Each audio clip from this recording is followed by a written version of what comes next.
lihat soal ini. Sebuah peluru ditembakkan dengan kecepatan awal 30 meter per sekon pada sudut elevasi 45 derajat. Berapa besar kecepatan peluru saat berada di titik tertinggi lintasannya? Alah, ini gampang banget. Jawabannya nol lah. Karena udah sampai puncak, pasti berhenti dulu bentar sebelum jatuh lagi ke bawah. Logikanya tuh gitu. Tapi masa sih nol? Kalau nol bukannya harusnya tuh jatuh lurus ke bawah kayak buah mangga yang jatuh dari pohonnya. Ya kan, dia ada dorongan di awal nih, Pak. Pas udah sampai puncak, energinya tuh habis. Terus dia diam bentar, baru jadi sayonara ke bawah. Nah, kayaknya kalian berdua lagi kena miskonsepsi deh. Banyak orang yang mikir kayak gitu, namun secara ilmiah itu salah. Terus yang ya benernya bener itu gimana? Nah, coba lihat ini. Nah, di sini kita sudah berada pada PET simulasi gerak parabola yang memperagakan gerak parabola tersebut. Nah, kita bisa mengatur terlebih dahulu kecepatan awal yang digunakan. Nah, di sini Ibu menggunakan kecepatan awalnya 16 meter per sekon.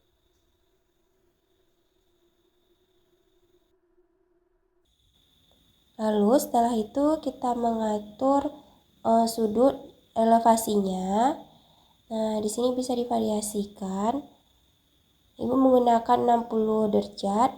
Nah, lalu kita amati gerak parabola. Nah, dapat dilihat gerak parabola itu ada gerak vertikal dan gerak horizontalnya. Nah, pada titik tertinggi nampak terlihat gerak vertikalnya sama dengan 0, sedangkan gerak horizontalnya masih ada. Nah, coba Ibu jelaskan lagi menggunakan grafik. Nah, ini lebih jelasnya terkait percobaan PET simulasi tadi, yang mana gerak parabola itu lintasannya berbentuk melengkung.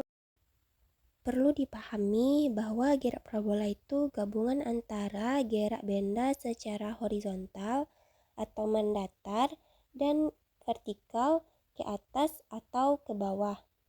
Nah, gerak horizontal pada sumbu X tidak dipengaruhi oleh gaya gravitasi. Oleh karena itu, gerak benda pada sumbu X mempunyai kecepatan konstan, yang mana A-nya sama dengan 0.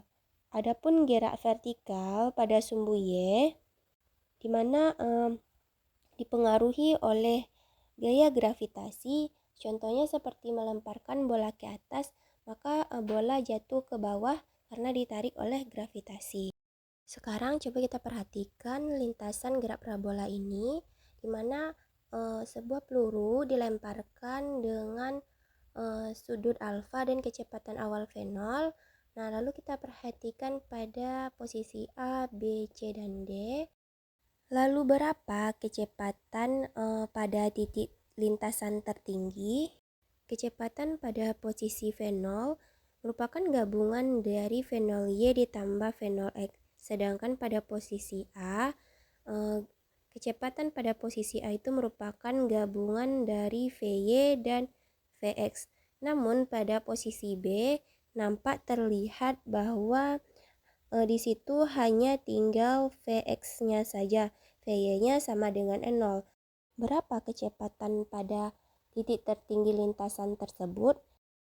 Nah, kita pahami lebih lanjut menggunakan rumus, di mana di sini kecepatan gerak parabola, kecepatan awal peluru, di mana V0 merupakan kecepatan awal sama dengan V0x ditambah V0y. Jadi kecepatan awal peluru itu merupakan gabungan antara kecepatan awal gerak horizontal dan gerak vertikal. Untuk kecepatan awal gerak horizontal, V0 X sama dengan V0 cos theta. Nah, sedangkan pada kecepatan awal gerak horizontal, V0 Y sama dengan V0 sin theta. Jadi sudah paham kan bahwasanya pada kecepatan awal gerak parabola ini merupakan gabungan dari kecepatan awal gerak vertikal dan kecepatan awal dari bergerak horizontal. Nah, lalu bagaimana kecepatan benda yang bergerak di setiap waktunya? Pada grafik tadi pada posisi A, B, C, dan D. Nah, pada posisi A kita perhatikan bahwa VT sama dengan Vx ditambah Vy. Nah, jadi pada posisi A itu kecepatannya itu gabungan dari kecepatan gerak horizontal dan kecepatan gerak vertikal. Nah, di mana besar kecepatan berdasarkan masing-masing koordinat vertikal dan horizontal. Kecepatan pada sumbu X itu Vx sama dengan V0 cos theta, dan kecepatan pada sumbu Y sama dengan Vy sama dengan V0 sin theta dikurang G kali T. Nah, lalu bagaimana dengan posisi tertinggi pada posisi B pada lintasan tadi? Nah, pada lintasan tadi terlihat bahwa anak panahnya itu hanya ada Vx-nya saja, sedangkan Vy-nya sama dengan 0. Nah, bagaimana cara mengetahui kecepatan pada posisi tertinggi tadi?